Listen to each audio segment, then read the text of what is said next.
যারা আমাদের রেমিটেন্স যোদ্ধা রয়েছে বিশ্বের বিভিন্ন প্রান্তে, যারা প্রবাসী রয়েছে, আমাদের এই ছাত্র জনতার অংশগ্রহণে সফল গণঅভ্যুত্থানটির ক্ষেত্রে রেমিটেন্স যোদ্ধাদের বিশেষ অবদান রয়েছে। আমরা দেখেছি রেমিটেন্স যোদ্ধারা আমাদের সমন্বয়কদেরকে যখন বিভিন্ন আইনশৃঙ্খলা রক্ষাকারী বাহিনী ধরে নিয়ে যায়, তখন তারা স্বপ্রণোদিতভাবে রেমিটেন্স শাটডাউন কর্মসূচি পালন করে, যেটি ছাত্র জনতার, ছাত্র নাগরিকের অংশগ্রহণে গণঅভ্যুত্থানটি সফল করার ক্ষেত্রে বিশেষ ভূমিকা পালন করে।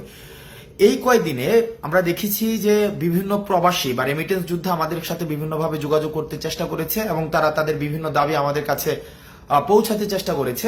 আমরা প্রত্যেকটি দাবিকে বিশেষভাবে গুরুত্ব দিচ্ছি এবং বিশেষ করে কিছু দাবি আমাদের নজরে এসেছে। আমি এর মধ্যে কিছু দাবি নিয়ে কথা বলবো। এর মধ্যে প্রথম একটি দফা দাবি, যেটি আমাকে ব্যক্তিগতভাবে মানসিকভাবে বেশ তাড়িত করেছে, যেখানে তারা বলেছে বিদেশে যখন কোনো রেমিটেন্স যোদ্ধা মারা যায়, তার লাশটি যখন দেশে নিয়ে আসতে হয় তখন তাকে একটা ফি দিতে হয়।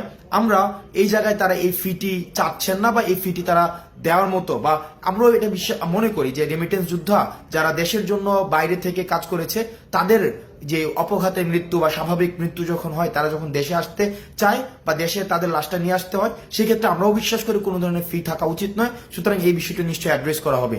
দ্বিতীয় যে একটি গুরুত্বপূর্ণ বিষয়, সেটি হচ্ছে প্রবাসীরা যখন দেশে আসে, এয়ারপোর্টে তাদের নানাবিধ হয়রানির শিকার হতে হয়, তাদের তৃতীয় শ্রেণীর নাগরিকের সেখানে মর্যাদা দেওয়া হয়। আমরা চেষ্টা করব এই বিষয়টিকে খুব দ্রুত সময়ের মধ্যে অ্যাড্রেস করা, তাদের জন্য যথাযথ মর্যাদা নিশ্চিত করা হয় এবং বিদেশ থেকে তারা যেসব জিনিস নিয়ে আসে সেগুলো যেন যথাযথভাবে খুব সেফলি তাদের কাছে হস্তান্তর করা হয়। আরেকটি বিষয় রয়েছে, সেখানে তারা বলেছেন যে যতদিন পর্যন্ত তারা বিদেশে থাকেন ততদিন পর্যন্ত তাদের যেই সন্তান রয়েছে দেশে, তাদেরকে বিশেষভাবে তাদের যেন তত্ত্বাবধান করা হয়, সেই বিষয়টিকে আমরা অ্যাড্রেস করার চেষ্টা করব। এবং আরেকটি বিষয় রয়েছে, তারা যখন বিদেশে যেতে চায়, বিদেশে যাওয়ার ক্ষেত্রে তাদেরকে কর্মসংস্থান ব্যাংক থেকে যে ঋণটি নিতে হয়, সেই ঋণটি নেওয়ার ক্ষেত্রে বিভিন্ন ধরনের জটিলতা সেখানে রয়েছে। সেই জটিলতা নিরসনের জন্য তারা চাচ্ছেন আমরা যেন সেই বিষয়টি নিয়ে কথা বলি এবং জটিলতা নিরসনে যেন যথাযথ পদক্ষেপ নেওয়া হয়। সেই বিষয়টি নিয়েও আমরা বৈষম্য বিরোধী ছাত্র আন্দোলন এই অন্তর্বর্তীকালীন যে সরকারটি গঠিত হয়েছে, সেখানে আমরা বিশেষভাবে সেই বিষয়গুলো আমরা অ্যাড্রেস করব।